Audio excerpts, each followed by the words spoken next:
So end Mm-hmm. of the year, business made a profit of 50K, net profit of 50K, and we filed Mm-hmm. taxes. So the 50K will go to the person who is eligible, like the main GC or who are EAD guy. And the thing is, directly or indirectly, he can help the other way around. But Okay. but you cannot pay directly to the H1 person. Is it right? Arif, Okay. Surya Bhai, probably I think for everybody's time, probably the detailed questions probably we'll take it at a later, Okay, Surya Bhai. sure, Uh, sure. let's So, Ibrahim Bhai continue. But if there is any specific questions for that slide, probably we can just. But I think we'll keep those detailed questions at the end so that whoever knows more about it, they can stay. But at least they get the overall idea about it. okay, Thank you. The we can great pause question. this taking question. We'll come back again. Okay, Come back all again. right. Yes, yes. Okay, Sure, Surya okay, bhai. go Thank ahead. you very Sorry. much, Surya bhai. But those questions are very valid Very questions, and valid it's a very questions. good Yes. questions. Yeah. Thank you, Veera bhai. Okay. I have a quick So, question, Ibrahim Bhai. mhm. May I ask if you allow me, if or if I can wait till the end of this slide? No. We It's can go regarding the ahead if you have any specific questions, not the yeah. detailed one, but yeah. Yeah, so if I think you already shared the slide. Well, we're gonna go into the detail about. I wanted to know the benefits, advantage, disadvantage versus like single member versus the partnership with the spouse.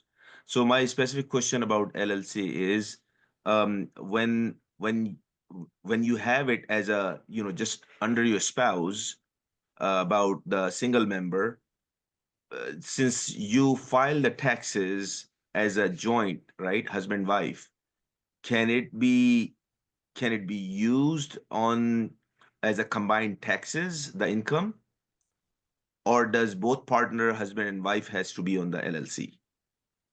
Okay. Like let's say in your scenario, your spouse is owning the LLC as a single member, but you both are filing as a jointly, right?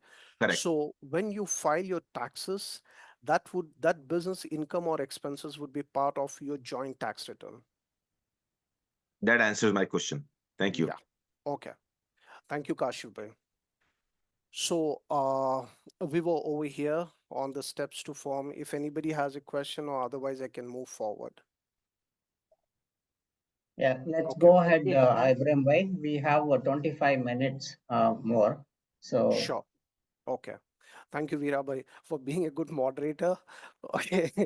Yeah. Steps to form an LLC. Okay. We are just talking about the taxes. We need to check the name availability in the state controller and file the articles of organization to form an LLC.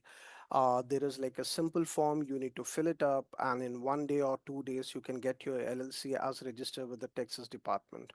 And the trademarks, okay, if it is really necessary where you want to trademark your name, then the trademark has to be like be there. Because I'll give you an example. One of my client is there. What happened, they have opened a company, uh, and they have started the business, and later on they realize that the same name was is used by some other person in some other state, and that person has sent an attorney letter to him to change the name. Oh, after like so many years, that person has come back. So the trademark, if you're doing wanted to do big, the trademarks are very important to avoid this issues going forward. So operating agreement, why it is important? Surya Bhai has asked a very good questions where to avoid that conflict, we need to have an operating agreement. Wherever you're forming an LLC, if you form by yourself, okay, go in Google and get the operating agreement. Okay, you will find a general rules and regulations into it.